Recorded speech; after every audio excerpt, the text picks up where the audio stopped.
Hi everyone, join me today for a mid-May peek at what's going on in the front yard. Hey everyone, how you doing? Joe here. Thanks for stopping by today. And today we're going to continue with a little mid-May peek at what's going on. Yesterday I posted a video of what is going on in the backyard, and today I thought I'd take you through a little bit of how the front yard is going. So let's get right to it. All right, so yesterday we left off on the side yard over here, which leads to the backyard, and then down along the driveway, I kind of tried to continue that same thought process right here. So what you can see is I continued with the hostas, and again, yesterday somebody called me the hosta whisperer, and okay, so I guess that's all right. I have been busy dividing hostas, and now I've actually been dividing them and giving them out because they've just been actually so large. But again, I continue with that same thought. So here what I did was I have the the ornamental grasses, the barberry for the red color. I do have some juniper shrubs in here. Now if you notice, I did a lot of stone work on this side as well, and I like to use the contrast between the gravel and the white stone here to give it kind of like, here it's supposed to kind of look like a bubbling look of white stone coming up through there. I always like to use the euonymus because it has that variegated leaf, which is the white and green, which adds contrast to the landscape, as well as the light green when it is beginning to grow. And I also like to use these juniper rugs right here because they have a slight blue color. The blue color against the green and the red of the barberry is always very pleasant. This euonymus I have right here has a much more yellow variegated look throughout the season. I do have to cut this hosta back once in a while because it gets tremendously large. So I always have to cut that back. Let's go on the other side of the driveway. So right here you can see this is at the other side of the driveway. My urns are still empty. I have to get to the, as I said yesterday, I have to get to the garden place to get my flowers. Most likely I'm going to put something, last year I put diplodenia in here, and I really liked it because it flowered throughout the season. I'm going to try to stay away from the pink this year. I'm not crazy about the pink. I'll see. I have to see what I find. But as you notice, once again, what I did as I used from the back, this was like one or two little stone sedum plants, and I just keep spreading them because I like the way they soften the hardscape. So I have this yellowish stone sedum right here. Over there I have another one of the euonymus, and again it's the variegated kind, but it has that light green look as the growth comes out. These are 3 yellow barberry, and as you can see, they really suffered this winter, and the reason for that is because we did have snow this year, and the snow plows pile the snow along our front curb here, and these get smothered in snow. So what I had to do was I cut them way back, as you can see right there, and I know it looks really harsh and they look bad right now, but you know what? They will begin to bud back out again, and then they're smaller obviously than they were, but I think I can save them because I like the color, and I think they'll look good eventually. It's going to take about a month or so, and if they don't, you know what, I'm going to have to take them. I probably won't throw them out. I'll move them somewhere inconspicuous where they're not seen as much as right here. So I'm just trying to bear with it right now as they will grow. Another couple of these euonymus, and as I told you, see they're variegated with the green and the yellow, and it gives some interest to the landscape rather than everything being green. I repeated the idea of the junipers here, and take a look at that stone sedum, how much it's spreading right there, softening that entire area. And I made this area right in here again to make that spilling, cascading look using stones. Now these slate stones right here, I did this entire walkway. This is a dry stack. I didn't use any cement or any kind of adhesive between them. Can they be a little bit laborious when every year, especially after the winter? Yeah, I mean, I have to go in with a rubber mallet and tap them back a little bit, and I have to straighten out a little bit here and there, but I like that look, and so I like the way they look. Also, I lined my beds. It's got to be a couple of years now. I'm losing track of everything. These were the 4 for $1 bricks in Home Depot. Every once in a while they go 4 for $1, and then in between that they're like 97 cents a piece, which is crazy. So just wait for the 4 for $1 sale. And you know, again, I laid them down, I cut the edge, and I put them in. No adhesive, no cement, no nothing like that. Now, someone wrote to me once and said, "Oh, I hate those because the grass grows in between them." It's like, okay, well, the grass, grass grows anywhere it wants to grow. So even if you had something else, it's going to grow in between. So nobody said that gardening was really easy unless you just, cement your entire area, which is great. If that's great for you, then I don't know why you're watching this video, but to each his own. I like it, and so I did it that way.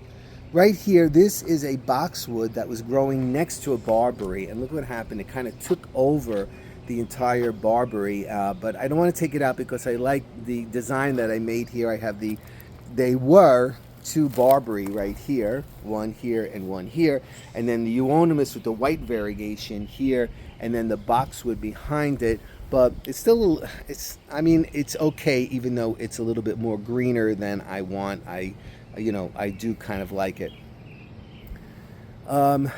This area here, for those of you that know me, I'm always talking about reimagining this entire area right here. I always talk myself back out of it as the season goes on. One year you'll see that I'm going to do it, but I don't know if I'm going to get to it this year because my list of things to do is way long, and I don't have any help. So it's got to be when I can do it. This is starting to look a little bit crappy looking. As you can see, again, the winter, it was a little bit harsh this year, more harsh than it's been the past few years. So this has a combination of a boxwood, and there's a euonymus growing in it and whatnot.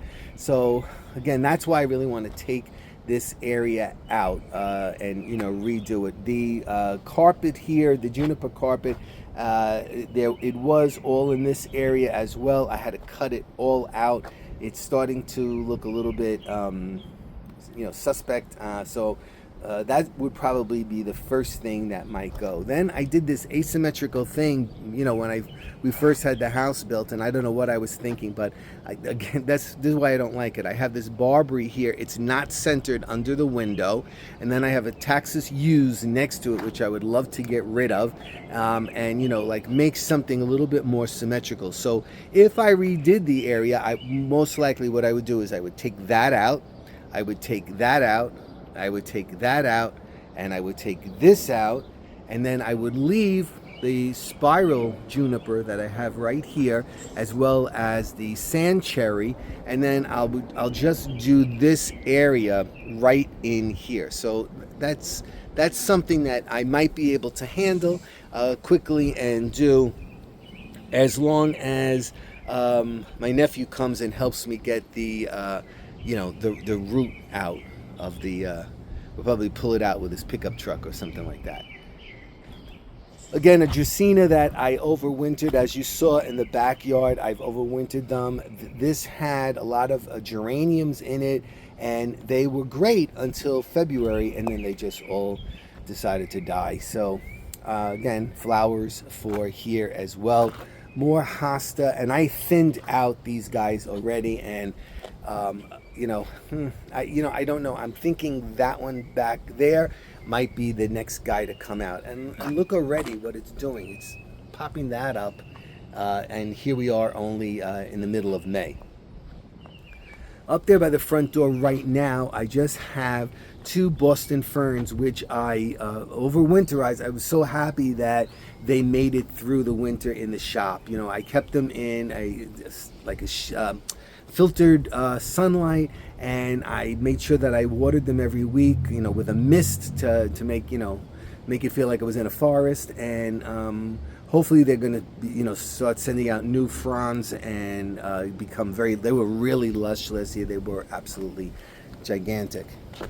Here This was, again, if you saw the video yesterday, I talked about an azalea that I plucked out of the front and I brought it to the backyard and I replaced it with this one. So I just got this in Home Depot.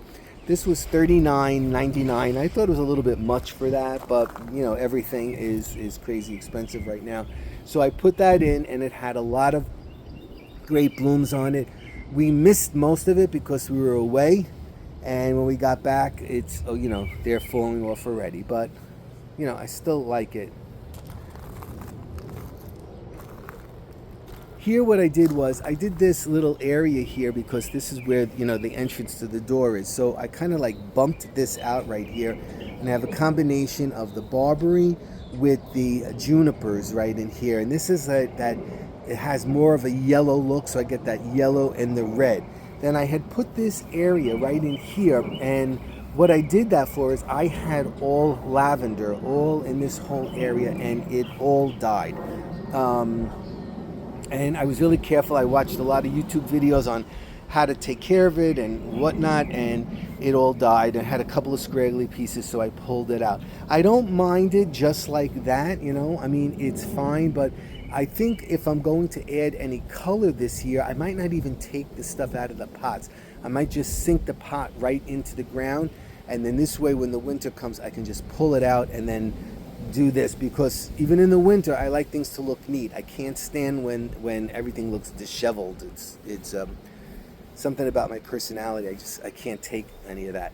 This little walkway I made right here, so I can go from here onto the grass, like little stepping stones, and you can see a continuation basically of the same kinds of things that I tend to use. Boxwoods, different kinds of boxwoods, euonymus. Here's another spiral juniper right here. The sand cherry. I have the barberry in the back. Now this area right here is again an area that I have to think about what I'm going to do. I had this 3-ball juniper right here, and you can see that it's really suffering, and I wanted to pull it out last year, and I thought, let me give it a chance. And you know, so you can see there's a lot of missing greenery right there, and then this middle ball is almost completely gone, and then this one down here is a little bit lopsided. But every now and then when I think, well, all right, today's the day I'm going to cut it down, I think, oh, well, maybe it's going to come back again. So, but if I find something I like, that's definitely going to be one of the first things to come out. Then here I have this giant, these were actually 4 azalea plants that kind of grew together, but during this winter, you can see this big hole formed right here, and I did cut it all out, but take a look. It is growing back in, and hopefully that will fill in, because that looks really pretty when it's solid pink. Another Taxus yews, again, like I said yesterday, here in northern New Jersey, this was a staple for everybody's foundations plantings. Everyone has had a lot of yews. We don't see it too much right now. Unfortunately, deer love that. So it's, you know, they get attracted to that thing. This was a multi-branched juniper. You can see there's 1, 2, 3, 4, 5 balls to it, and I try to keep them trimmed back there as best I can. It's almost getting masked, but it's there. So I mean, I know it's there, and I still like those. Here I grew all of these barberry together on the curve of the landscape right here. And I have to keep them trimmed all the time because I hate that wild look. I don't hate it in other people's houses. I hate it in my own house. It's kind of weird. Like when I see it untamed in other people's landscapes, I like it, but I can't get myself to do it. And as you can see, I continued the stack wall here. So it ended over there, but what I did was I picked it up in here, again, just for the curb. Now notice I also have gravel here. I once did have mulch here, but it kept blowing out into the grass, and it was a lot of replacement every year. Not that I don't have to replace gravel, because I do. In fact, I need to order a dump truck full so I can add more gravel again into the landscape. The wind is just picking up. All right, so I'm going to come around here, and you can see right here. Now, I did not continue the bricks on this side of the house, and I'm debating it right now whether to do it or not. I'm going to consider doing it. Again, continuation here. I have these boxwoods right here, junipers. There's an azalea squeezed in there. These got really large, and the azalea right in here. My big fir tree right here, which was an Alberta spruce. It was the dwarf Alberta spruce, which is this. It looked just like this, but it turned into this, and it's getting really large. And I've been saying it for I don't know how many years now, maybe 4 years, that I want to cut it down, and then when I look at it, I don't want to cut it down. But eventually it's going to have to go, because you can see what's happening. It's getting crazy big. This Virginia creeper is everywhere. I'm like, that's everyday deal of pulling those things out. Again, another azalea that looks not great. I told you the azaleas had a rough winter with me. Another Texas Yews, giant Jurassic Park hosta here on each side of this side door. And then what I did right here on the side of the fence to the yard on this side, I added more hosta, of course, and I also added this year, I just put all these irises in here. So hopefully what's going to happen is this is going to get full with those irises, and it will look absolutely beautiful during the spring when they bloom.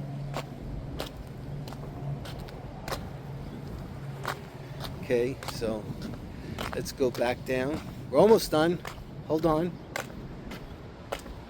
Just cut the grass the day before yesterday, and it looks like it needs to be cut already because of all the moisture. We've been having so much rain. And again, we're supposed to have really cold temperatures in the 50s this week, and with a lot of rain.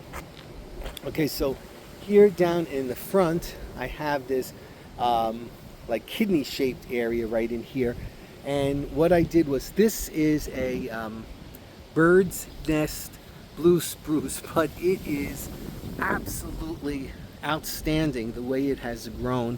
I love the color of it. It's absolutely beautiful. And against the Japanese maple, the color is beautiful. Down here I have the blue rug juniper, but you can see it's nowhere near as blue as this. But again, because of that crummy snow, look what's happening. I began cutting out a lot of the dead. I still have to, continue in there as much as I can. So hopefully it will come back in. Now notice, I also have some mint in here, and mint is a prolific spreader. So you'll see this as the season goes on. It will grow a lot more. It begins to spread out. It sends out rhizomes, and it grows very, very quickly. Now, the deer hate that smell, so I put it down here, trying to distract them a little bit from, eating anything. A little bit more right here. What I did right here was I tried to make this look like a dry bed waterfall. I stacked up these stones, and you can see I have the white stones trickling down, and then it's supposed to look like it's forming into this pool right down here. Then I have a combination of the things that I use all the time, the rock sedum, the regular sedum, the barberry.